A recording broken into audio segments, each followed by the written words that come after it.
Hello and welcome to the channel. So we've got a Masco MA17.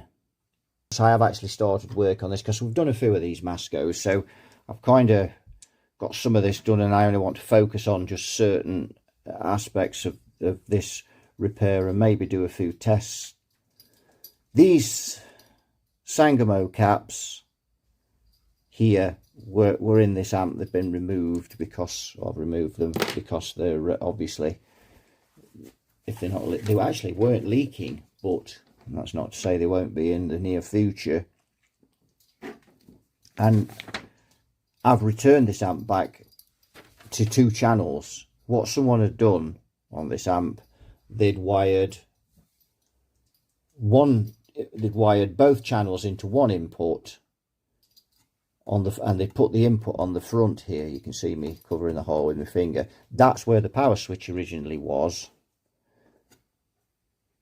on there, and we've put it back to original, is what the customer wanted, and we're going to put a power switch back in there, and we have the said item there, so we're going to put that back to original as well. So they'd put the power switch on a pot, on the phono pot, and it's never a good idea to have AC switches on the pots. They tend to be noisy, and you can see we've got that there. So that's been removed, and in place of that is going to be this is going to be the master volume on there. That's making the camera overexposed. There we go.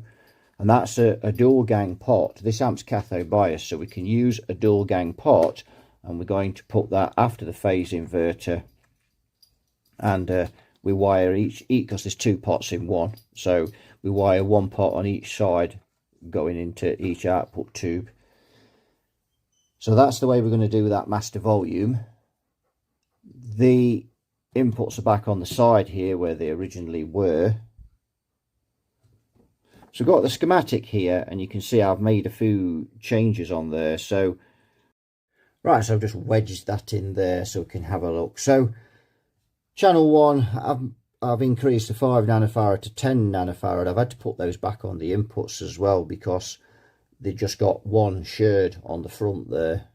There's nothing wrong with joining the inputs together. I'm not criticising it in any way. It's just the customer wanted them separating. The work was good enough on it, and I think it worked pretty well having them together.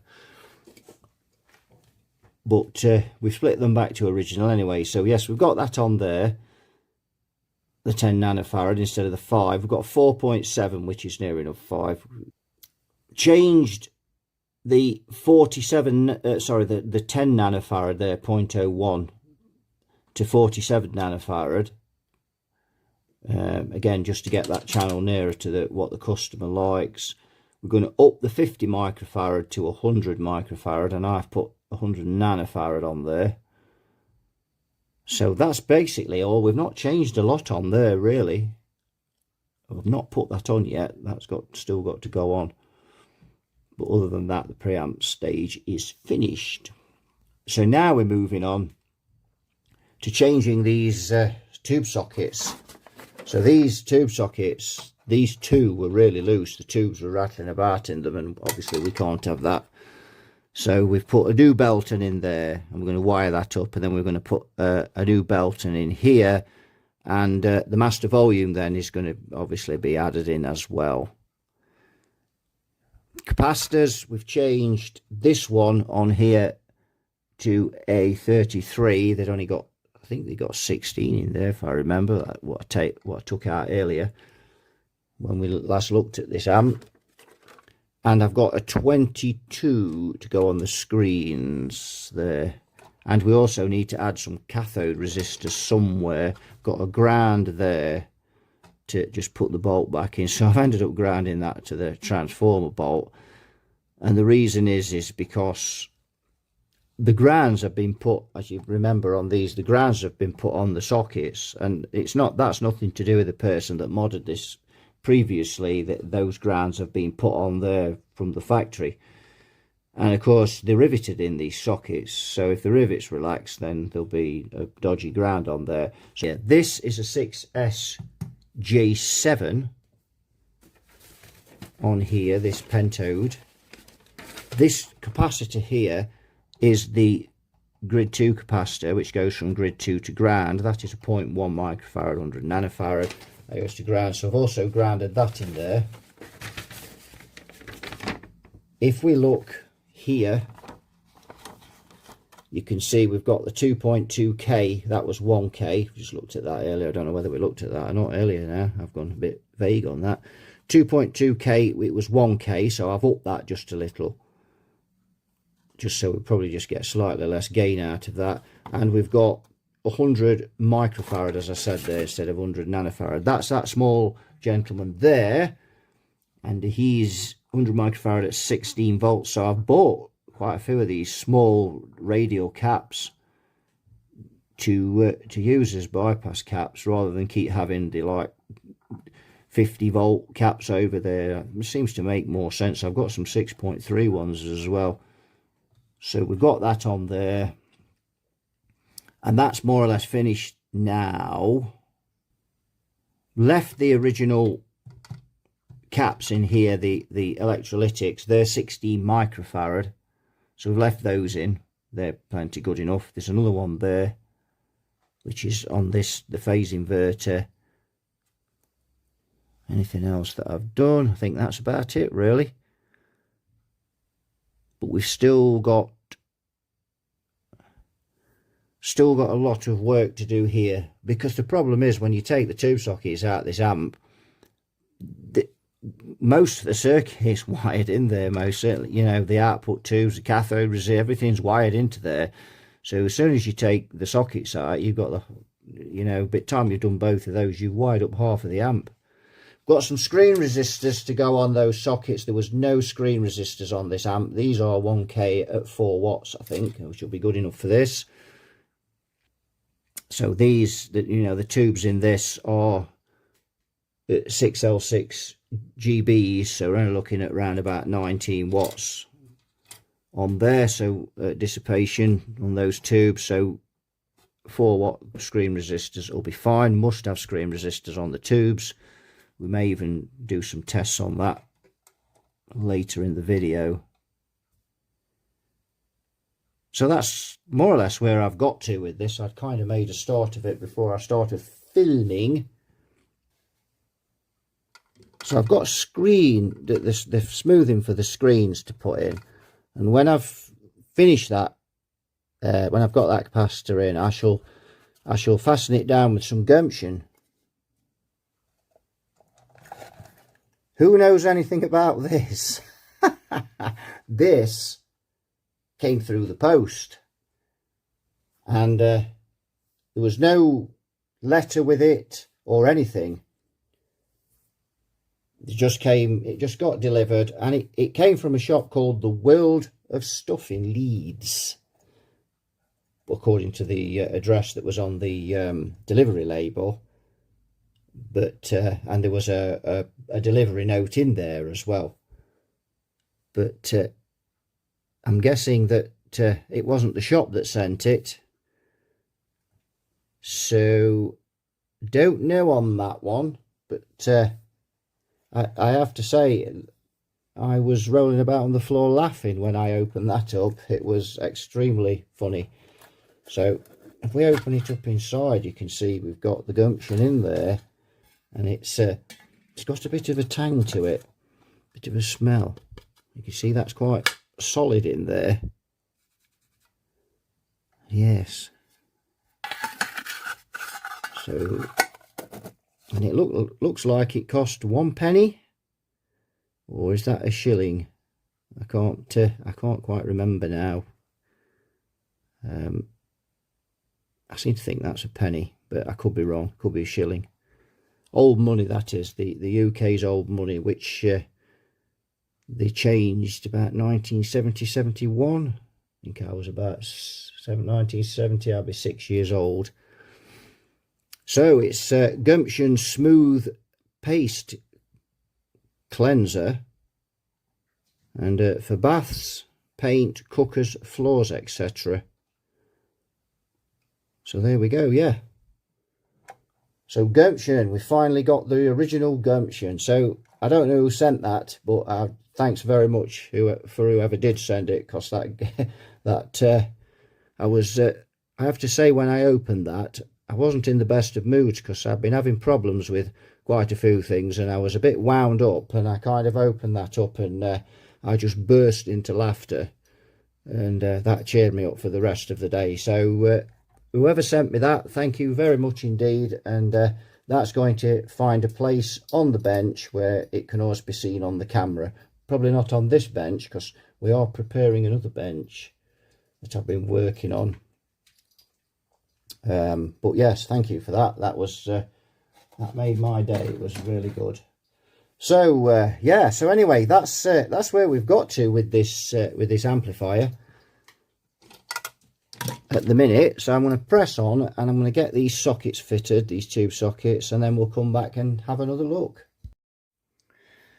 Right, oh dear, we finally got this finished, and boy, this has been a right job, a real pain and a lot of work. So let's just look at what we've done. So we wired the preamp section up, and we looked at that.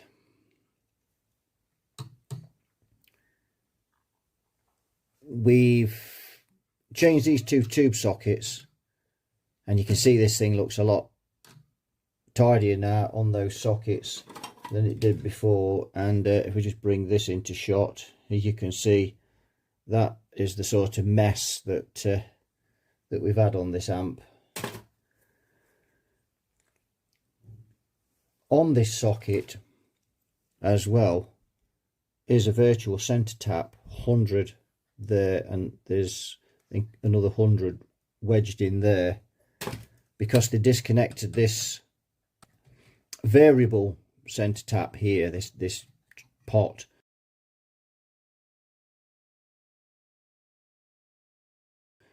and I really like those. There's the two sockets that we put in. We've got the filter in now for the screens there. We've got an HT fuse in, because it didn't have an HT fuse, and that's a no-go. The switch is now moved onto the front. Well, it was on the front before, but it was part of the master volume. We've got a double gang master volume in, and all of this wiring here is for the master volume. These are the coupling caps to the output tubes, and we've got all the master volume. It's a 2-gang pot, so I have got that between the coupling caps and the output tubes. So it's a double gang pot. I use those on cathode biased amps.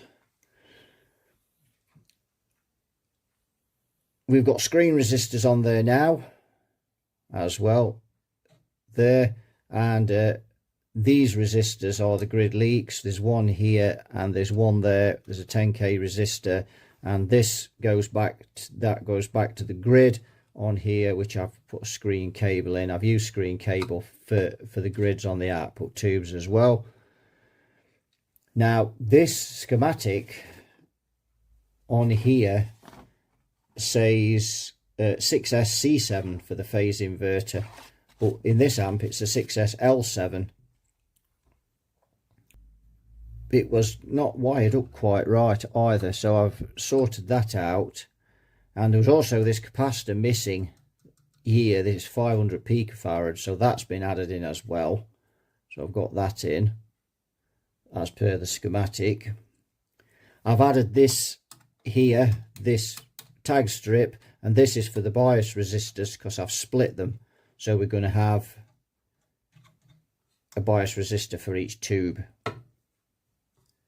So quite a lot of work been done to this. A lot of wiring, and as soon as you change these output tube sockets, you've virtually got, you've rewired half of the amp up. A lot of bodgery and things removed from the amp as well. So it's fire up time, ready to fire up. This was loose, the fuse holder, I've sorted that out, and the power cable now is back through. We've wired up to here. We've got some extra lead on the ground. Should it get pulled out, it'll pull the live first before it pulls the ground, if it should get tripped over. So we are ready now to fire this up. So we need a speaker.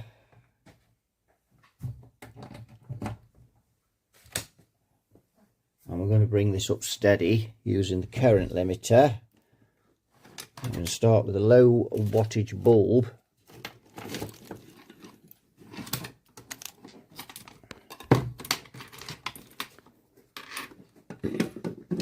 And then we'll see what problems we've got, if any. I'm expecting we'll have a few with this amp. There's been such a lot of work, and there's also, obviously, there's still resistors left in there that you know, that's been there from factory, or some of the resistors that's been in on the mods.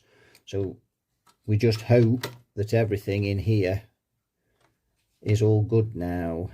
So where shall we tack on with this? I've just spotted something I don't like. Rather, you know, been working on this all day, and I've just made a bit of a silly mistake there. I've soldered that. I've used this to put this point on this fuse here. We've got a center tap and we've got the cap, and then that's the screen resistor, but that can touch the chassis there. That's not good. So yes, it's been a bit of a long day, and we're still at it now, and it is 10:10 at night, and I'm going to have to take that off and insulate that before we start. Just spotted that. Yeah. And this is why it always pays to go over your work and just keep looking and looking, and you know, chances are you'll see something that you've done that's not quite right. That is not quite right. In fact, that's a lot not right. So I need to insulate that. So I'm just going to unsolder that, put some insulation around it.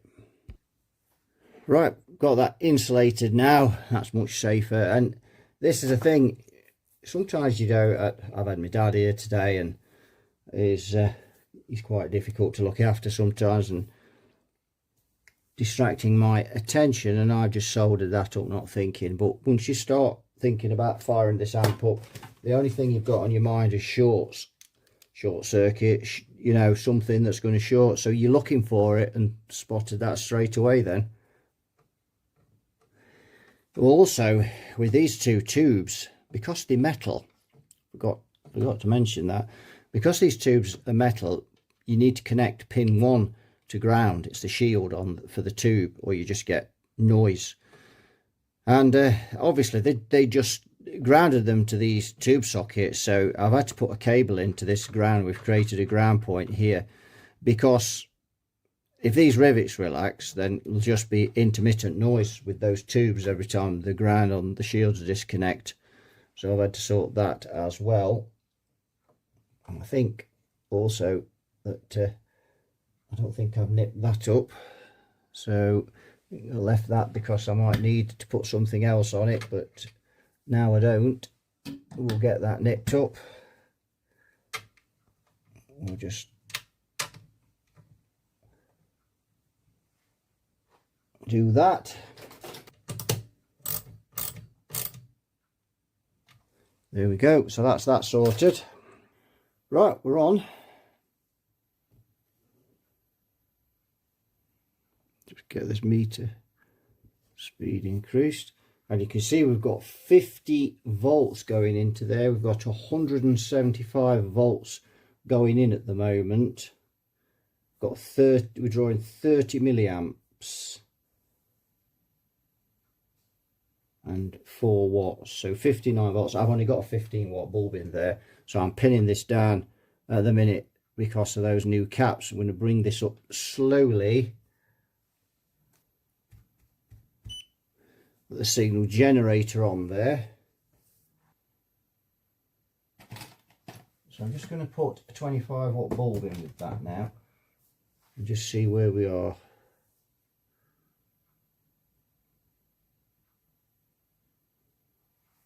So you can just see in the corner there, if I move across, you can see the current draw there, 100 milliamps now.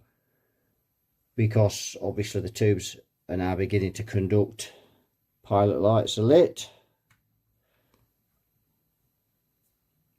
Still got no sound, but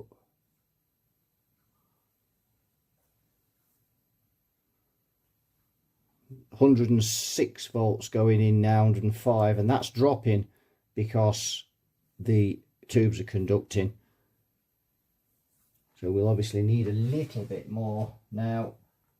So we'll take the 15 out and we'll put 40 in. We've got 65 now, and you can see the plate voltage coming up. Drawing 170 milliamps now. Still no sound though.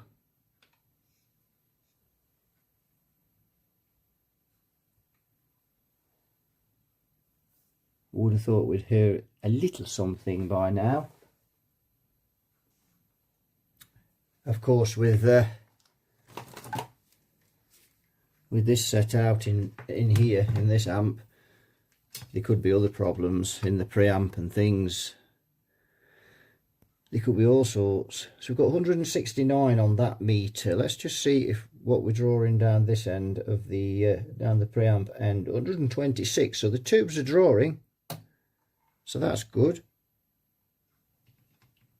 Let's just see what's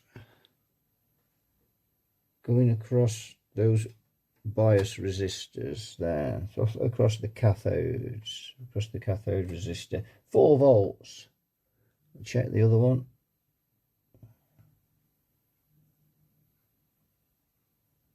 4.4 volts. Just go back to the other one again. 4.03. So there's a little difference between those. 125 volts now.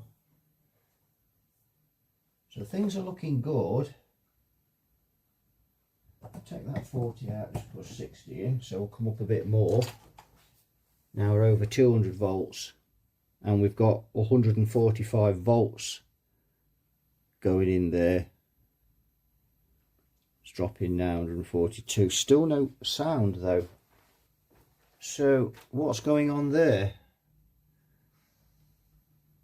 We should hear something by now, because 142 volts would be enough, and that with that plate voltage as well. Right, we do have something coming out the speaker, but we've got some background noise, a slight hum, which is what we'd expect, but I thought I'd expect a bit more. Maybe we've not quite got enough volts for those preamp tubes, so let's swage the voltage up. So let's go up to 125 now. That should bring things up, and it has done. Now we really should be hearing something, so there must be a problemo, which, as I say, doesn't surprise me. 270 milliamps. So what I'm actually doing now is working across the power nodes.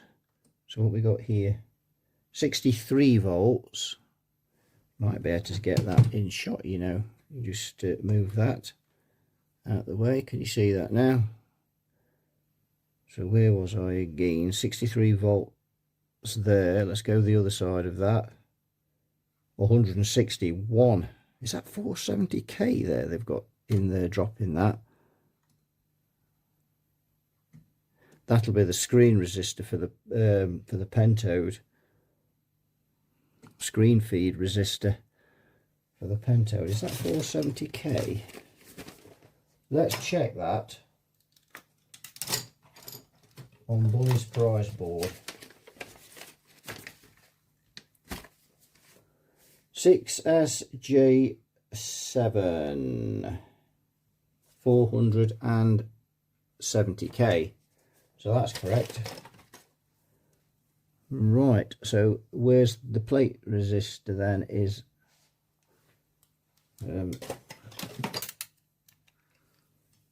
plate resistor, is that it there? Yes, 77 on there.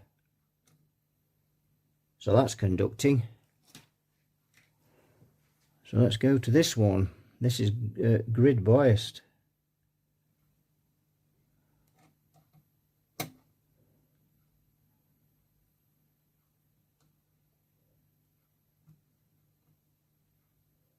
$156 volts there, and that's the resistor.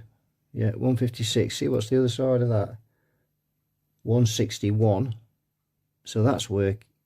It's not a lot though, is it? 156, 161. 4 volts across. What's that resistor on there? 270k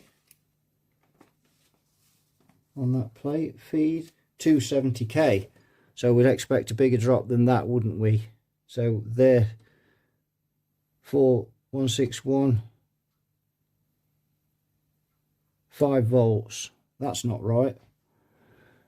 That isn't right. And then we've got another one here for the other triode. Let's go into here. And that doesn't appear to have anything on it. That's a new resistor as well. I've not. That's a new carbon. Oh, 157. Let's have a feel at it. Oh, it's warm. So that would suggest the filaments are working on there. So that's a strange one. So it looks like I've wired something up wrong somewhere there. So speaker's working. We have got some sound through the speaker, but we've got no signal from the signal generator. Voltages look okay apart from this end tube. To me, I would expect a bigger drop than 5 volts on a 270k resistor, which tells me that that is not conducting very well. So yeah, that could be a problemo. So what we'll do is we'll just continue to go up with the power, because we know that's a signal problem there. It's not a massive issue. So we'll continue to go up with the bulbs now.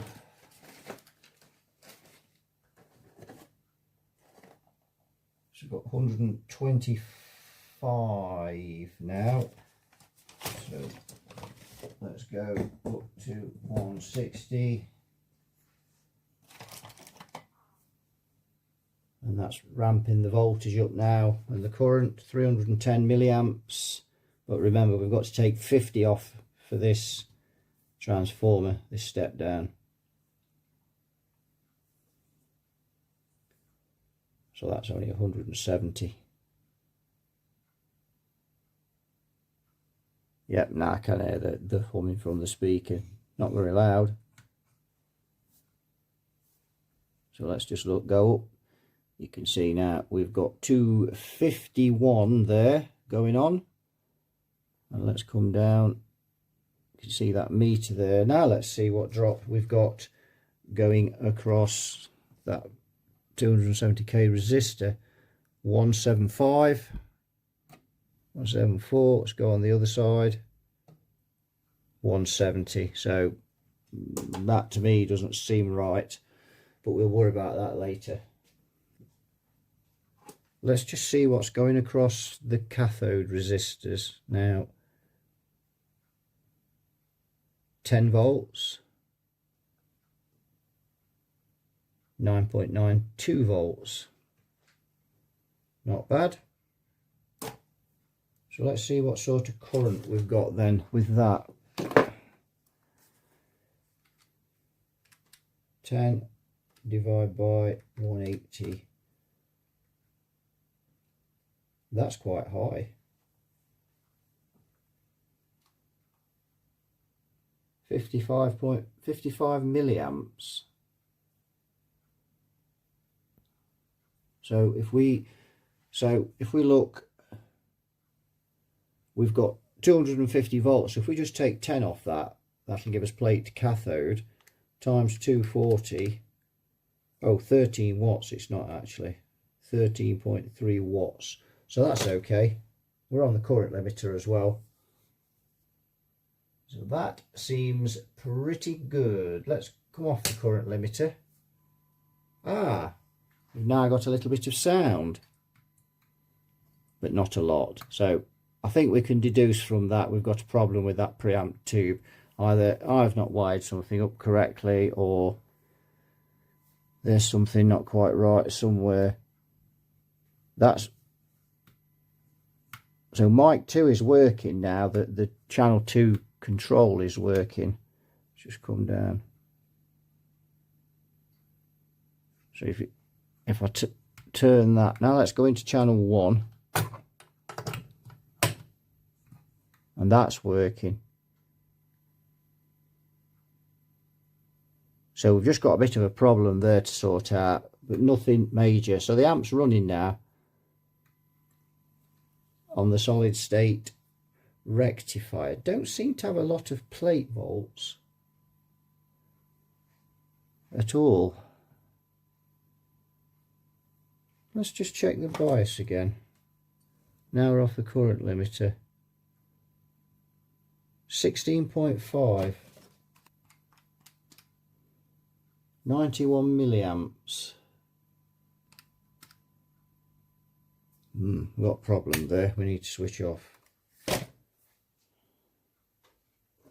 So we've got the bias is a little high, so we need to go up on the bias resistors.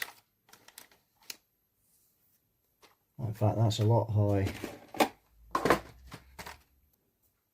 Right, I've just swapped those cathode resistors. I've bumped them up to 380 ohms. So we've got a pair of those. I'm just going to come back onto the bulbs, and off we go again.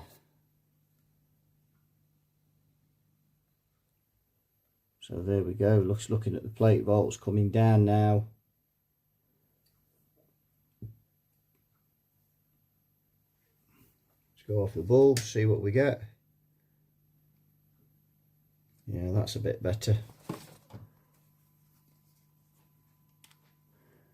So let's just see what we've got going across those cathode resistors now.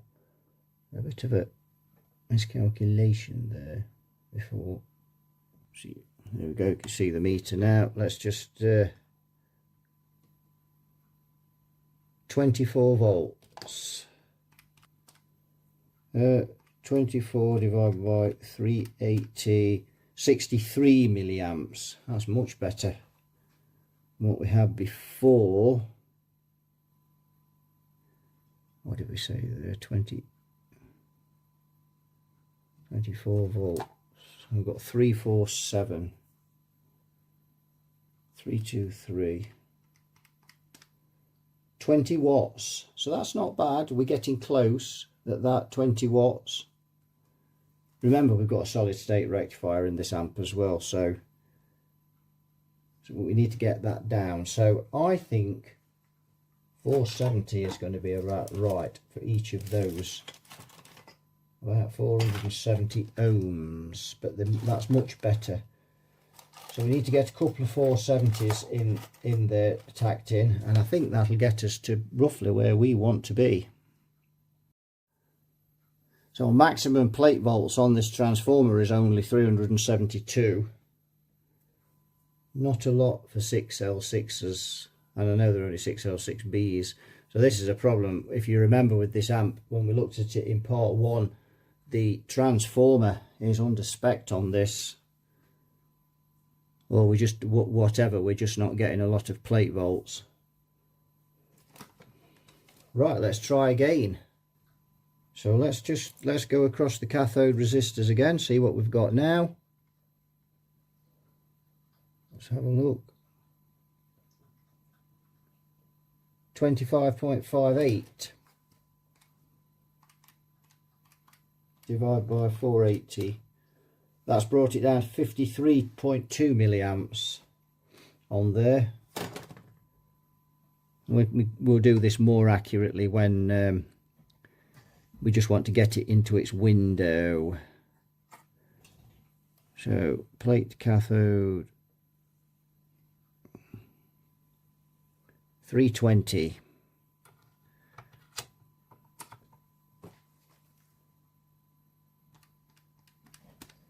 17 watts, that'll do for those. Yeah, that's spot on. We're drawing 390 milliamps now, and if we take off 50 for that, then we're drawing 340 milliamps, and that is good enough for me. So not a huge plate volts there. You can see that's the plate volts, not a lot, and we've only got 372 when this amp's fired up. Now this amp does have two primary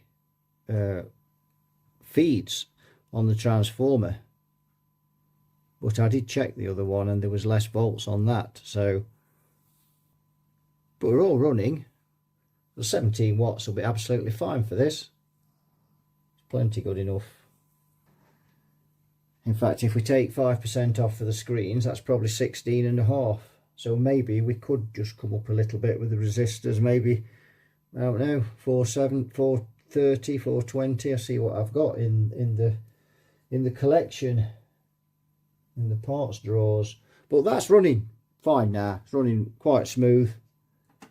But we've just got that one fault on that preamp stage. Now it could be the tube, maybe. I would have thought if it was the tube though, it'd be working on at least one side. Let's just feel it again. Yeah, that's warm, so the filaments are working okay. So that's got to be, either I've not wired something up right there or missed something off. It is a bit of a mishmash in there, and obviously I've changed some capacitors and things. So I've just got to track through this first stage and just see what I've done wrong. I've obviously done something wrong there. There's no doubt about it. But it's definitely on. It's something on that first stage, I'm sure of it. Let's just switch off. Right, what I've done now is I've tacked the signal generator to the other side of this coupling cap here, so it's coming out of the plate. So effectively I'm bypassing that first stage on there. So let's switch on and just see if we get anything. No, nothing. We're getting a little something. So let's... Where's the phase inverter?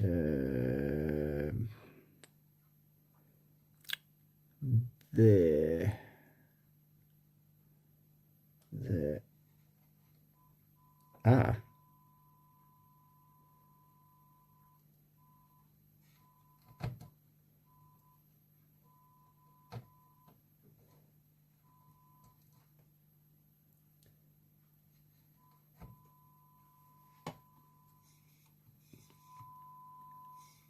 So the master volume's working, well, at least on that side.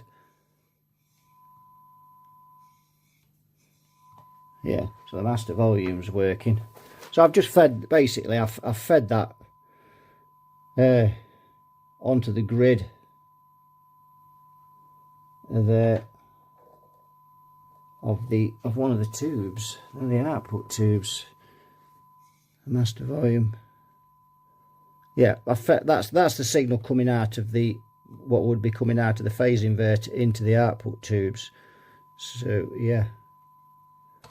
So let's find the grid of the phase inverter. It'll be that brown wire there coming out so it'll be that one. And there's nothing.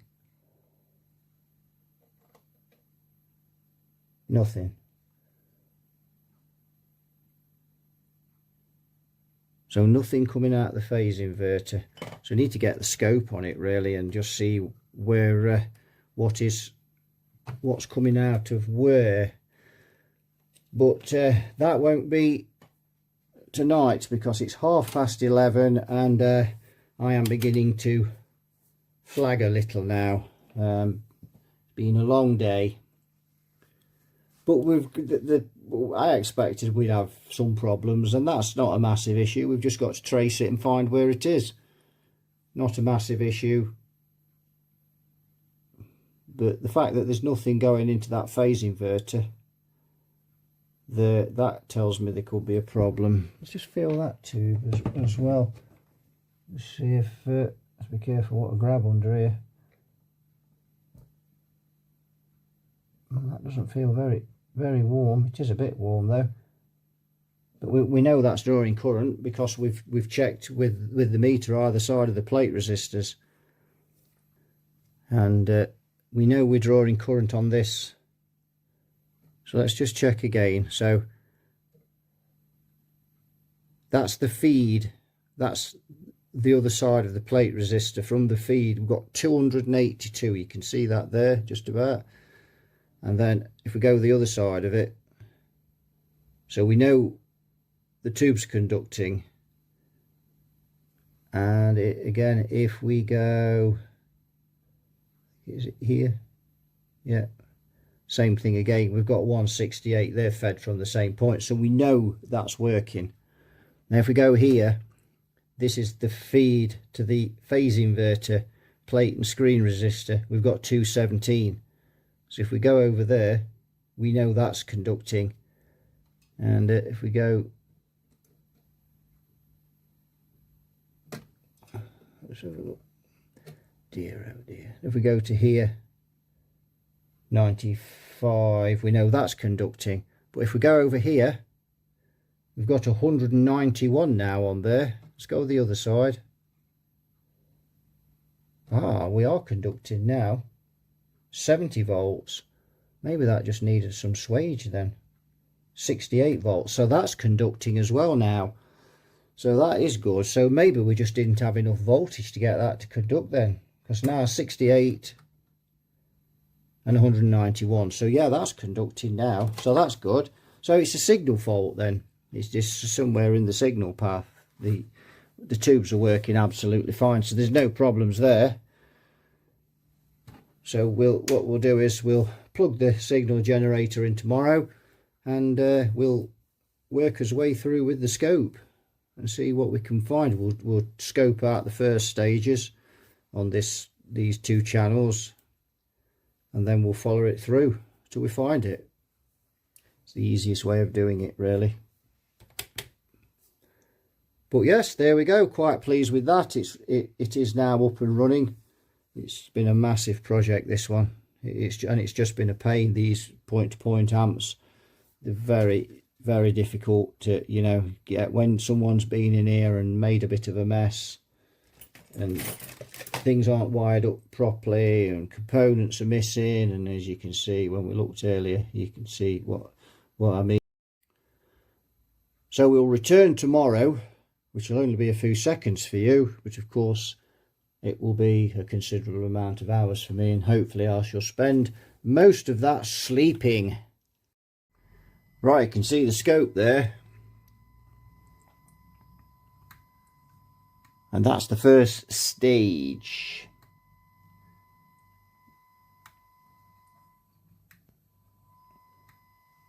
So that's coming off the coupling cap of the first stage of channel 2. So you can see we've got signal there. Second coming out of the pentode there. And you can see we've got a signal. That's because it's the volumes.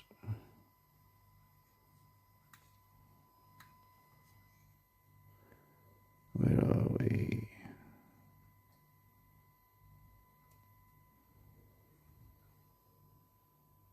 There we go. So you can see we've got plenty of signal there as well. Coming out the pentode. That's the grid of the phase inverter.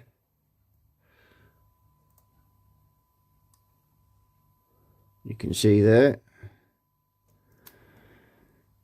And yeah, I've just had to alter that because it goes through the tone stack from there then into the phase inverter, hence why there's a loss of gain, which is why I've altered that. And then from there we come out of the phase inverter on both sides. So let's go to the first side here, and there's nothing. On this side of the phase inverter, I've got something there.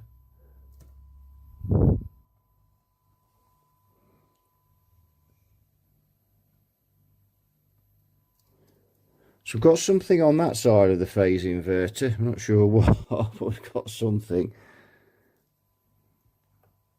But nothing on the other side.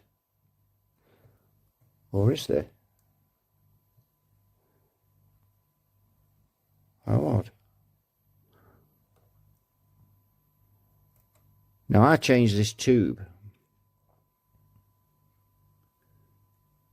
as well.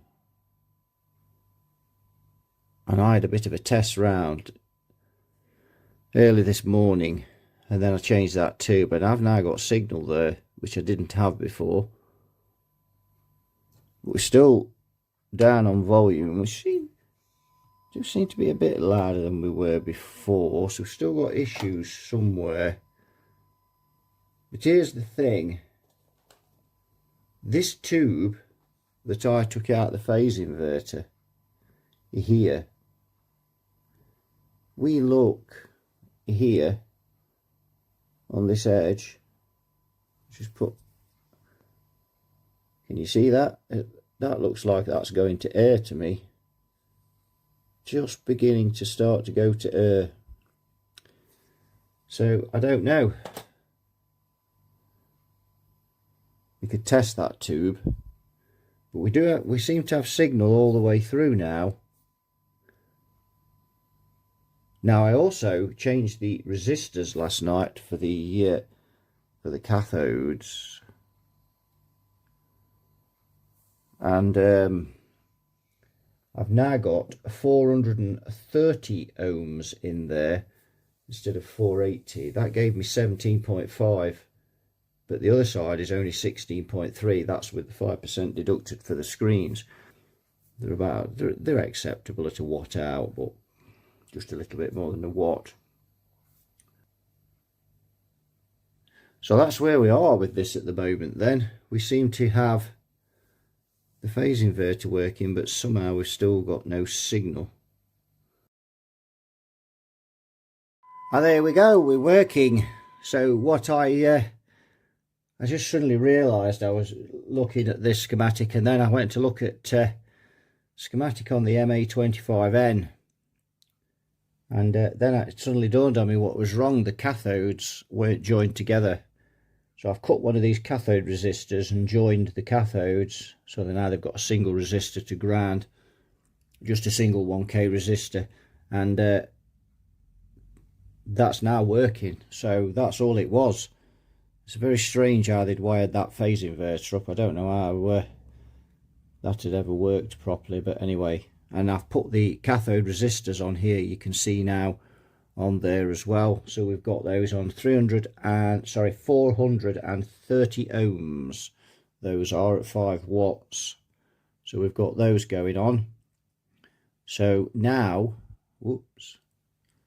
so now we're going to look and see how well balanced this phase inverter is, and to do that I need to put this on a dummy load now, because we're going to have to turn this up, and we don't want to be listening to that 1 kilohertz sine wave.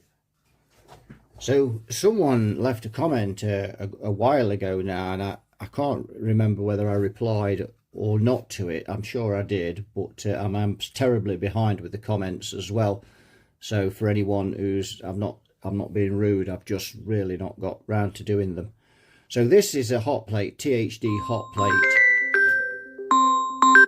Sorry, and that was spam. This is a THD hot plate, and it's got a dummy load on it, which is why I use it. But basically you put this between your amp and your cab, and you can crank the amp up and then just bring the decibels down with this here. But there's also a dummy load, so I use this for when I'm testing and things. So that's what a THD hot plate is. So now we can turn up, and if that's the master full up now, and you can see that on the scope there we bring that down slightly, bring it down to about the center. You can see that's on the grid of one of the 6L6 tubes. Now I'm going to put the other probe, channel 2, channel 2 on here, and we should have both of them, and you can see straight away that something is very wrong there. So now we've got a good signal on one side of the phase inverter, but we don't have a good signal on the other side at all. In fact, that's terrible. So still got problems, but at least we've got the amp working now, so we are moving forward. So it's all phase inverter faults. I've checked through this amp again on the bigger scope, and all the inputs, the 6SC7, the 6SJ7 are working absolutely fine.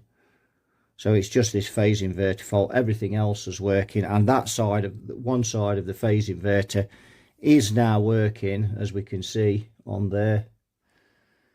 And yeah, we've just got a problem on the other side. Now, when I've done these Mascos in the past, we've had this imbalance on the phase inverter. That's more than an imbalance though. That's a definite problem. But we've had an imbalance on these phase inverters, and we've had to balance them up. So somebody actually asked me in the comments the other day, who probably already been a recent watcher of the channel, if I ever used oscilloscopes when I was fault finding.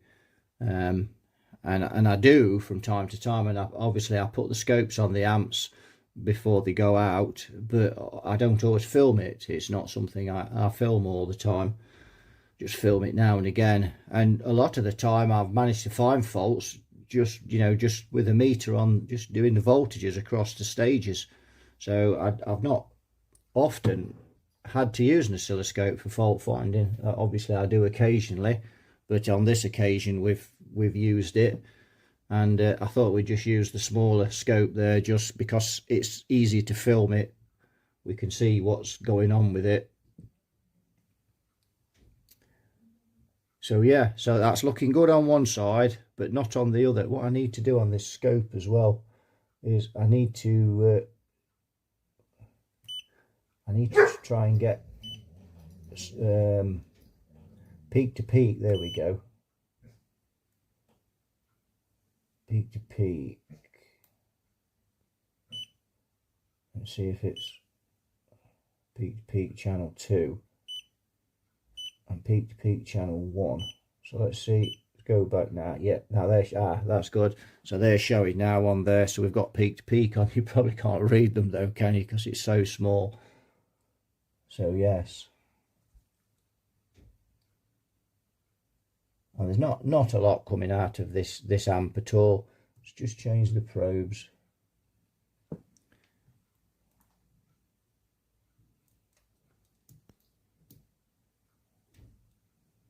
So that's 1 times on there. Let's just hit the auto on there. Yeah.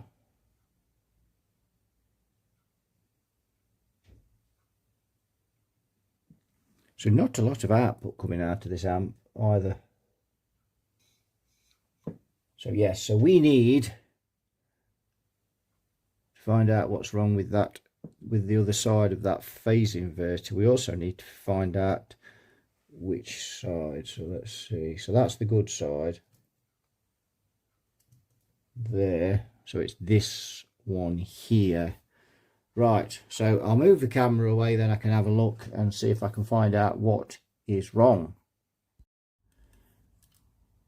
Right, so I got a short on this side where I put the master volume in, and I always solder these cables, tin them before I put them through, and I'd slid it through to connect from the other side. Because we've got the one side of the pot, we've got the wiper connected, and then we've got the wire that goes to the grid on the tube. So when I connected the wiper to that same terminal, it had pushed through into the ground like a spike. I just found that. So we've got that sorted out, but we've got an imbalanced phase inverter, which is rather what I expected. So if we look here, we've got now the channel 1 that was much higher in volume is now lower, and the channel 2 that was no volume at all has now got a peak to peak of 37 volts, but we've only got 4 volts on the other side. So that's just the imbalance of these phase inverters. So now we're going to have to balance this phase inverter up, and then this amp is finished once we've done that. Right, I've had some fun with this. This amp's proving to be extremely difficult. So I think the last time we'd looked at this, the last video clip, I'd got these resistors in and we got this massive imbalance on the phase inverter. So I discovered the negative feedback was connected to the cathode on the negative feedback to the cathodes. I snipped that off, and things got a lot better with the phase inverter. It's still a bit out of balance, but it's nowhere near as bad as it was. We've got a 2.2k resistor now in there. We did have we have a 1 in there? Sorry, we had a 1k. Now, the more you increase this cathode resistor, the closer they match, the phase inverter matches, but it starts to look a bit ugly on the scope, and it loses gain, and the amp just loses life. So we've gone for the 2.2. That seems to be the best value while I've been testing. The negative feedback, I've now moved on to this pentode cathode, which is what was on the Masco MA17N. That, remember, this is the cheaper version of that, and I've experimented and I've come up with a 22k resistor work the best for that. So I've put that on there. I've upped the grid leak resistors to 470k on the output tubes, because this 500k pot is paralleling with the 220s that I put on, and we'd only got 20 volts peak to peak coming out of this amp. So when I changed those, it doubled it to 40 volts peak to peak. And of course what was happening is, by the time we got any volume on it, this thing was overdriving. So we've done that as well. And getting this amp to sound how the customer wants it to sound is this amp sounds pretty good when it's clean. In fact, it sounds excellent. The trouble is, the minute you start turning it up, it doesn't stay clean very long. It's got a wicked overdrive on it. In other words, we have got a bit too much gain in these stages. May end up removing the bypass capacitor across the 6J7 cathode. Now I've changed the grid leaks, I've got to check the bias again as well, because that can affect the grids on the tubes, on the output tubes, can make them more positive. So we need to just make sure. But we're only at about 17 volts anyway. In fact, 17 volts, 17 watts on one side, and we got 16 point something on the other. They're a watt out. I didn't bother trying to match them with the resistors. I've just a watt's acceptable, and some people prefer tubes not matched anyway. So I'll check that again. As long as it's not gone over 19 watts, we're fine. It'll probably be around about the same, I would have thought. So that's where we are with this amp at the minute, and I've been battling away with this all day, trying to sort out this phase inverter problem. These amps, you know, they're thrown together this amp's been put together very poorly. They're not a great design. I've worked on enough of these to know now, and of course, combined with the fact that Billy Bodger had been in here as well, just makes it all the more worse. Very difficult things to get right. So what I'm going to do now is I'm going to put the guitar through it and have a bit of a blast, and just see where we are with the gain and everything. I put this negative feedback on. That should clean things up a little bit, and we may end up cutting that off. On the MA25 there is no bypass cap on there, on the MA25. I can't remember whether we put one on there or not. Some of those two, I think I did, because the guy wanted those more souped up, more heavy metal type towards that sound, hard rock anyway, so they did get souped up a bit more. This one, obviously the guy's playing traditional blues, so we don't want to be, you know, we don't want this to be a distortion machine, so that may have to go. It's also lacking a bit of top as well. Doesn't seem to have a lot of top. This channel, especially channel 1, I think that is, I've put a 10 nanofarad cap coming into the grid on this tube, and I think that's too much, so we might have to reduce that to 5 again. There we go, we've got the lights down, and we can see the pilot lights. Looks coolio. So I've added a couple of 100k grid stoppers in there just temporarily while I'm testing this. Made a little bit of difference. This tube, as we looked at earlier, this 6SL7 that was in the phase inverter, I've removed it. It works okay, and on the scope it balances out same as the replacement, but it just does not sound nice at all. I think that's either going to air, it's going gassy or something. It doesn't look very good. It just doesn't sound very good.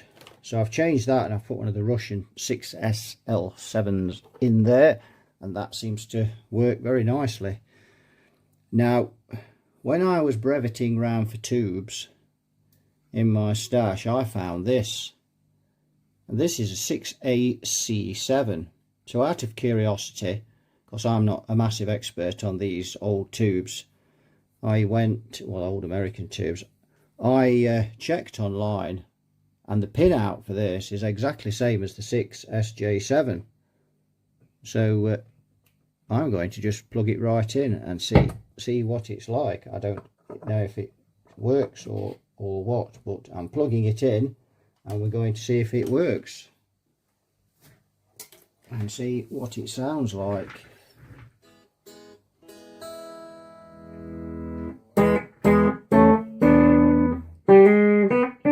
Well, that's got more gain.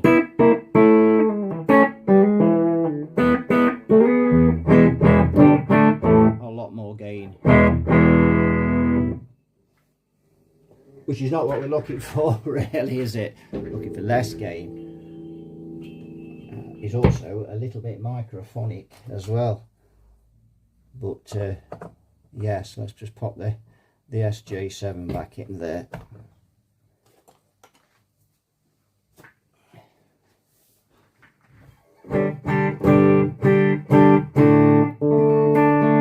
Yeah, you can see.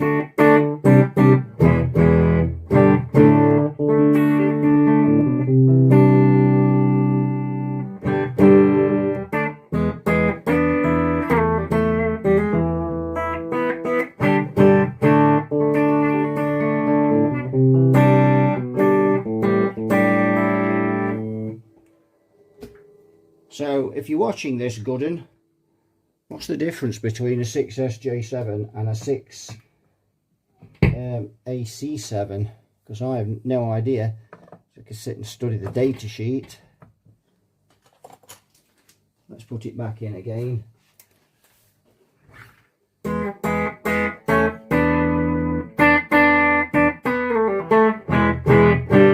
That's got a lot more gain, hasn't it?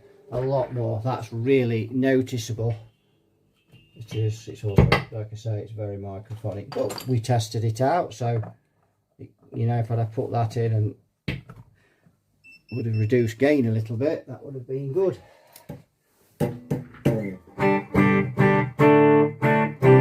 But it sounds a lot nicer with a 6SJ7 in. That tube is a, I don't know what it is,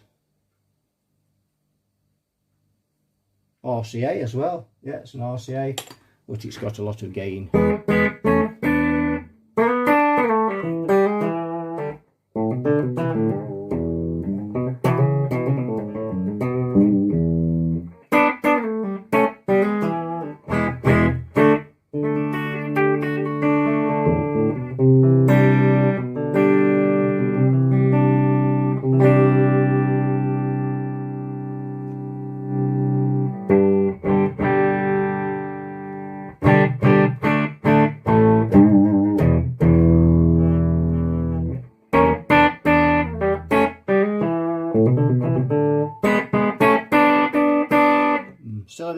Still seems a bit blocking distortion to me, that does.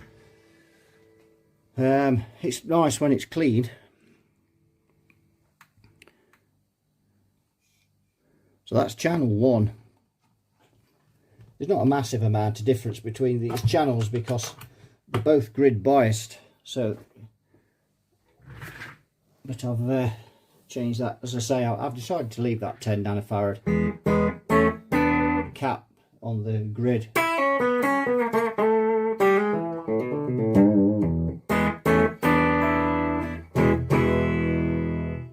And that's channel 2, which doesn't have as much gain. And I'm not sure why. That could be that tube.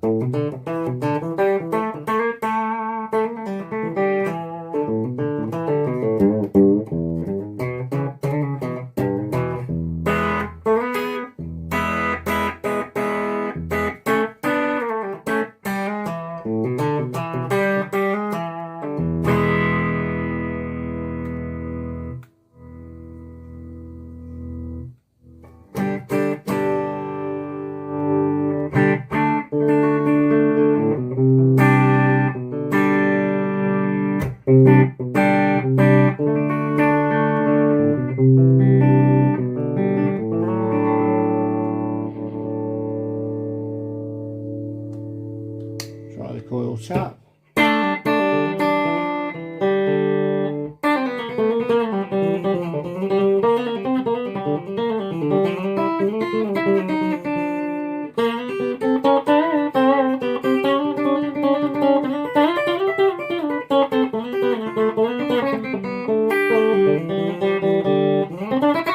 Whoops.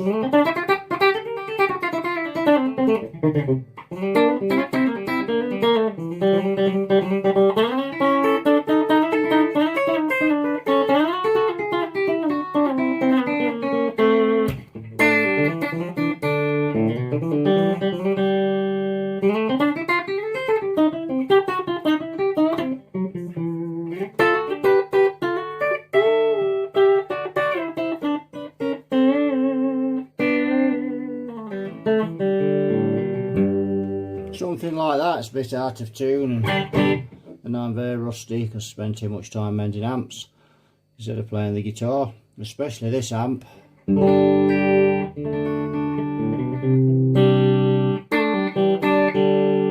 So I've got another fault somewhere I've got to sort out. Not sure what that is. I'll show you if we just switch it off and let it cool down.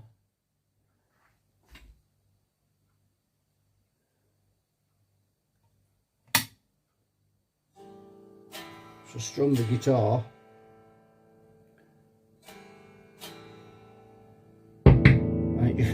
It just kind of comes on like that, so I'm not quite sure what that is, so I'm going to have to investigate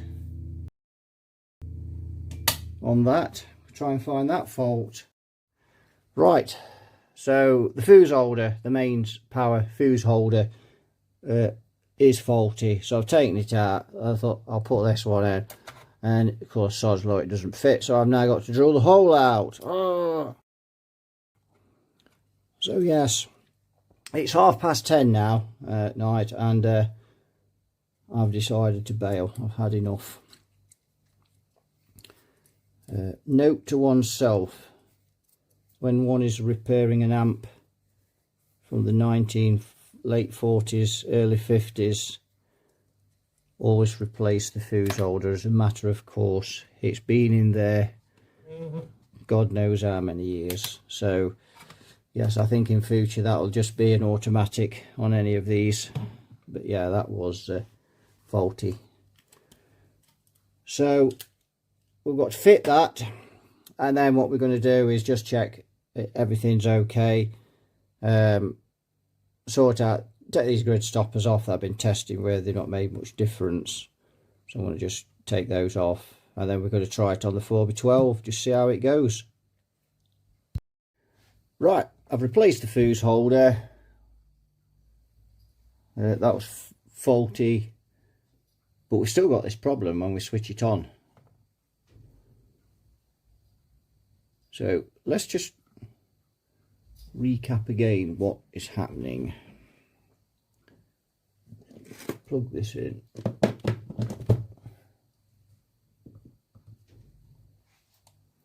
So switch on, and I've got the signal generator going through it now.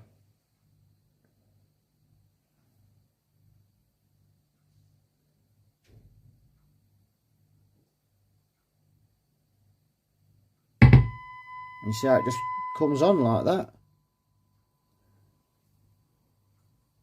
So I've got to try and trace that fault, and what I can tell you is I've swapped all the tubes except for the 6SC7, because I don't actually have another one of those. So I've removed the 6SC7 now, and what I'm going to do is I'm going to clip on in here into the next stage, which is there. That grid is the next, that's the grid into the pentode. So we're going to go straight in to the pentode, and what we're going to do is up the amplitude to 1 volt to try and make up for some of the gain we've lost. So if we go up here, we've got, you can just see there, we've got 300 millivolts. Now I've got 1.1 volt, because obviously we're replacing the gain that the tube had. Let's just switch that out, get rid of that glare. Right, let's go again. So if it warms up normally, we'll know it's that 6SC7. And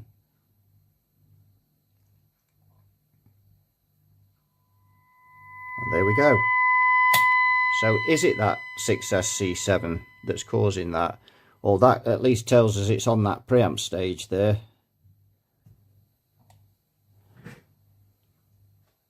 That's very loud, isn't it? Let's just drop that down to 0.6, something like that. Come up again.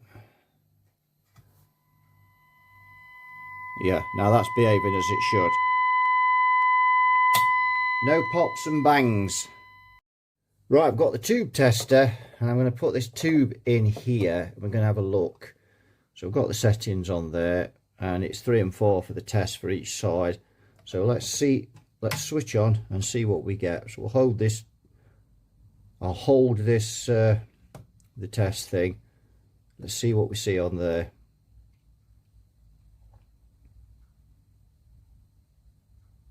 Ah, now that would be a fairly good idea of our fault. Notice there that all of a sudden it jumped up rather than coming up gradual. It's also bad. So that tube is a bit rubbishy. Let's try the 4. So the other side of the triode, and that's also bad. So that tube is jank. Utter jank. It is.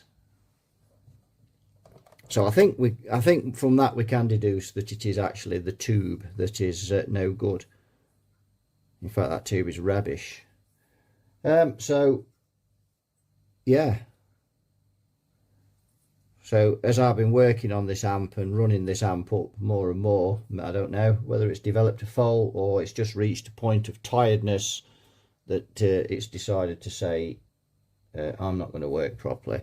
That took a bit of tracking down, but we got there in the end. to fault finding there. Oh, right, I finally got this where we can demo it. To get around this problem with the 6SC7 being tated, I've rewired it for 6SL7, which didn't take too much doing. It was just move 2 or 3 wires and things and resistors, bits. It's just, yeah, so easy. And this sounds just so much better. Now I did put the Smoky Joe 6SL7 in, remember the one with the smoke round there that's going to air, and it sounded okay in that position, but as you turn the amp up, unfortunately it started feeding back, so that's had to come out.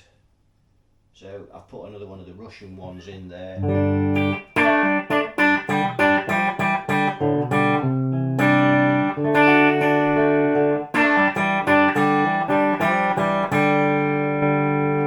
I've set this amp up because customer likes a very bassy sound for his traditional blues that he plays, so I've only got half the bass in, so I put it all in.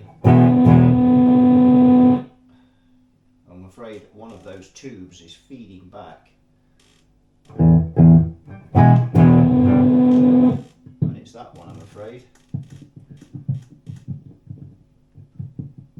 So these 6SL7s can be a problem with the mic being microphonic. Let's just try another one.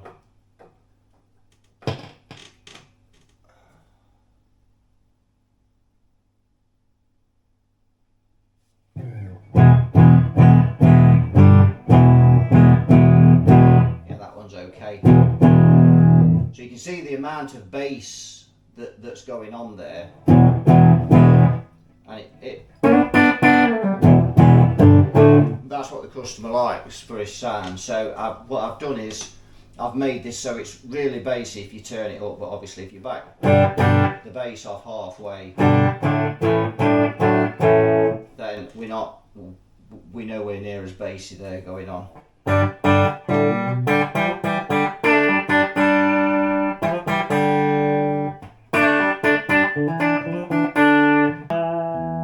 Channel 2, go to channel 1, and we've got that cranked up, so you can see channel 1 is much more fierce, and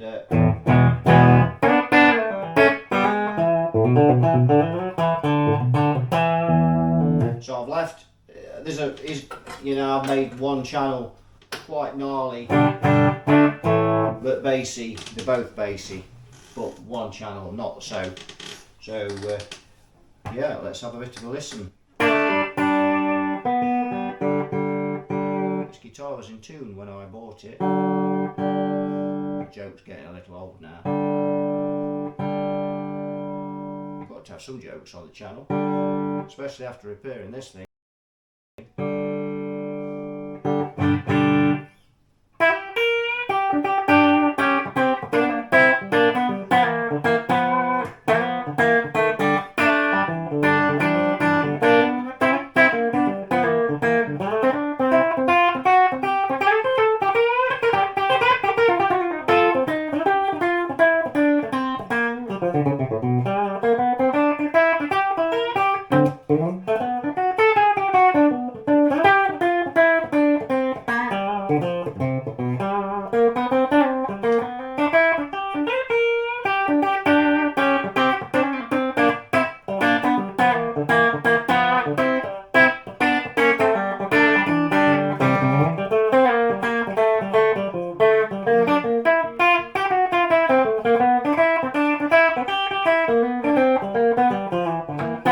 Easy.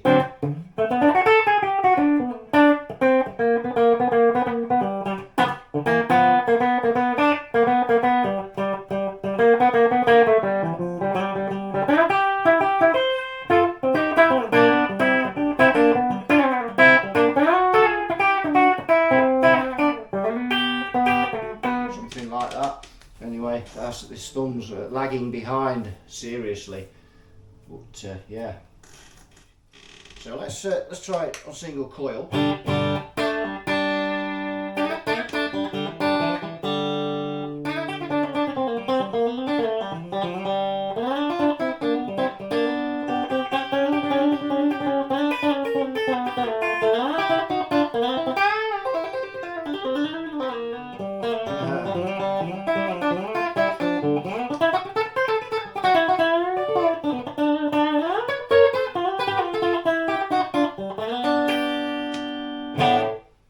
Neck pickup on single coil. Let's try another key.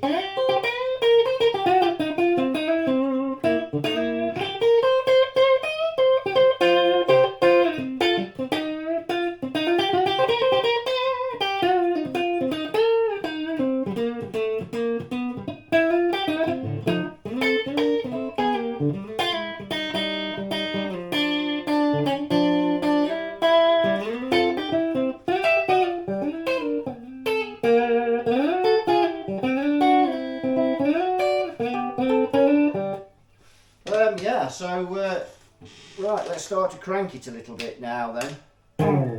Put in channel 2, bring the master down, we'll go to halfway on.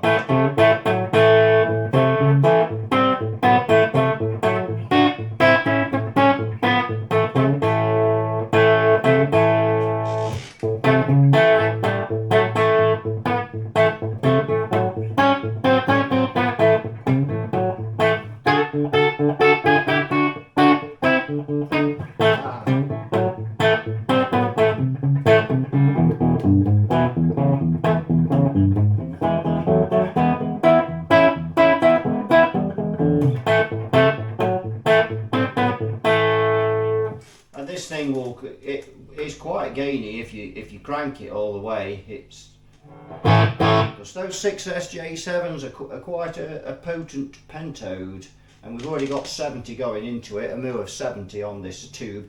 Actually, we've got a 6 SN7 we could try in the Ampeg that we're repairing.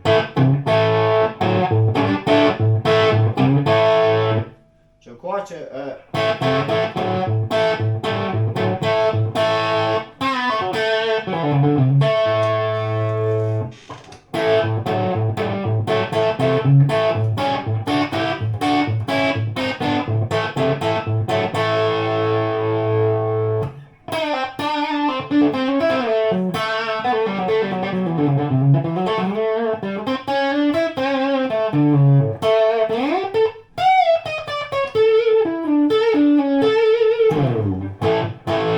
so yeah, so that's full gain, and obviously these humbuckers are fairly hot, so and the frets are also really tatered on this guitar. I keep getting it out, it needs refretting, it is terrible. But so I've got 2 of these Reeds Smiths, these SEs, the other one's the light pink with the pink headstock and the matching pink shirt, as someone pointed out in the comments.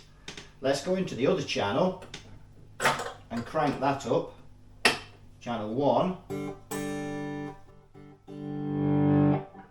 go to halfway again,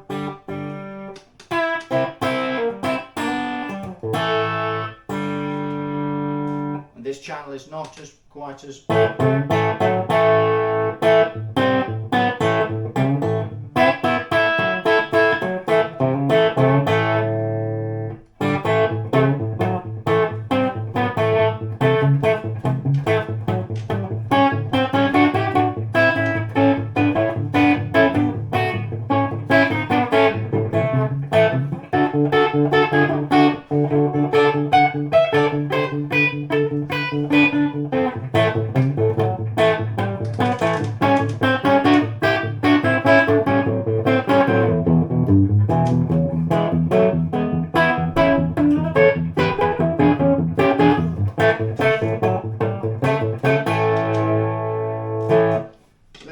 crank that full up, bring this down.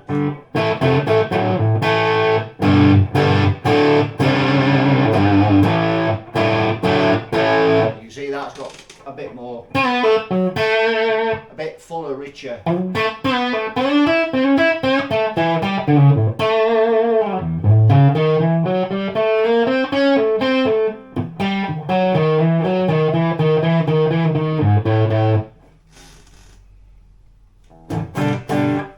So I do prefer channel 2, but again, it's all down to, and of course course, the customer will be putting, he'll be putting different guitars, totally different guitars through than what I'm putting through this. He'll be putting, you know, acoustics with a pickup on it. He's got some, I think he's got some Diamonds. I can't remember now. I've seen some of his guitars, but they're certainly totally different to what I use.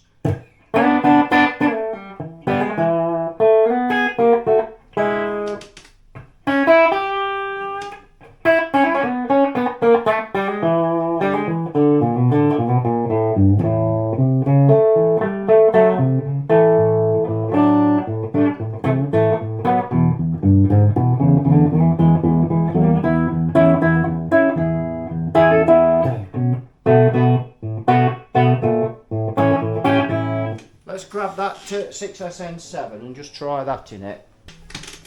So the 6SN7 only has a mu of 20, not 70, which is what the 6SL7 has. I don't want to get that mixed up with the others because that's the one that doesn't feed back. So let's put this in and see what this gives us. Obviously less gain.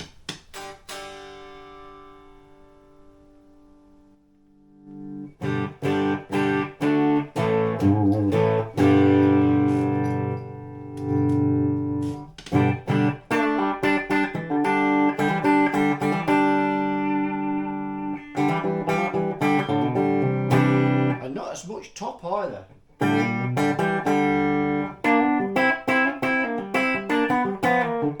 Maybe that's just the tube, that single tube, maybe, you know, it's... We'll need to test that. But a nice, pleasant, warm tone. Try the other channel. Some bum chords there, weren't they?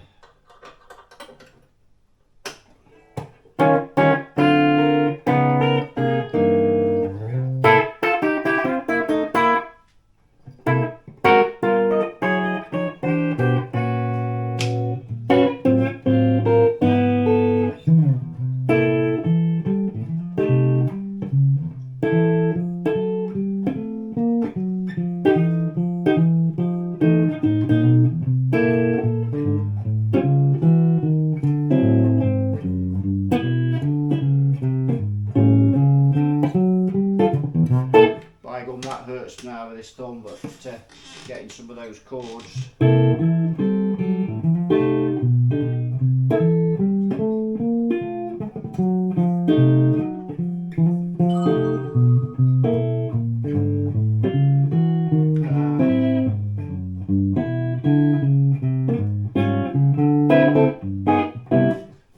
Rusty.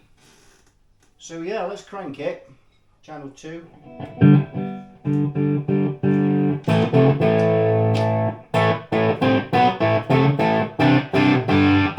To be honest, there's not that much difference, is there?